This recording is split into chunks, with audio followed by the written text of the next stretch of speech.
ஜோதிட சொந்தங்கள் அனைவருக்கும் வணக்கம். இப்ப நம்ம இன்னைக்கு பார்க்க போறது பார்த்தோம் அப்படின்னா, நிறைய பேர் இப்ப கார்த்திகை மாசம் அடுத்து வரக்கூடியது எல்லாமே பார்த்தீங்கன்னா சுப நிகழ்ச்சிகள் செய்யக்கூடிய ஒரு தருணம்.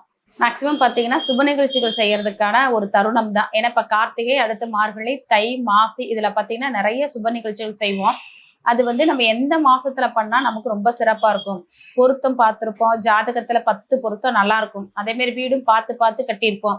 ஆனா அந்த கிரகப்பிரவேசம் செய்யக்கூடிய மாசத்தை மட்டும் நம்ம தப்பா எடுத்துருவோம்.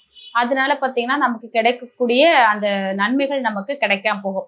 அதனால எந்த மாசத்துல பண்ணா எப்படி சிறப்பா இருக்கும் அப்படின்றத நம்ம பார்க்க போறோம்.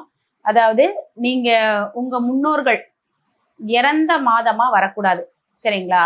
அந்த மாசத்துல காது குத்து, கல்யாணம், கிரகப்பிரவேசம் இது நம்ம செய்யக்கூடியதை தவிர்த்துட்டாலே போதுமானது.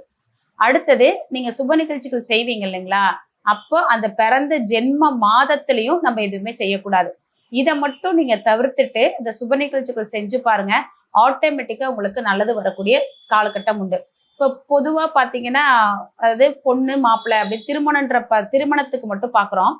அதுல பாத்தீங்கன்னா ஒன்னே பொண்ணு ஒரு மாதத்துல பிறந்திருப்பாங்க, பையன் ஒரு மாதத்துல பிறந்திருப்பாங்க. அப்ப நம்ம என்ன பண்றது அப்படின்னா, ரொம்ப சிம்பிளான விஷயம்தான்.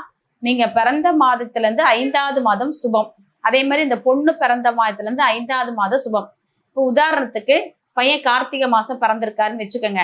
நம்ம தை மாசம் திருமணம் பண்ணக்கூடாது. ஏன்னா அது 3வது மாசம் முயற்சி தான், சிறப்பு கிடைக்காது. அதுவே 4வது மாசம் மாசின்னு பாத்தீங்கன்னா ரொம்ப நல்லா இருக்கும். அடுத்து பங்குனி மாசம், அடுத்து வைகாசி, இந்த மாசத்துல நம்ம செய்யறது அவங்களுக்கு சிறப்பா இருக்கும்.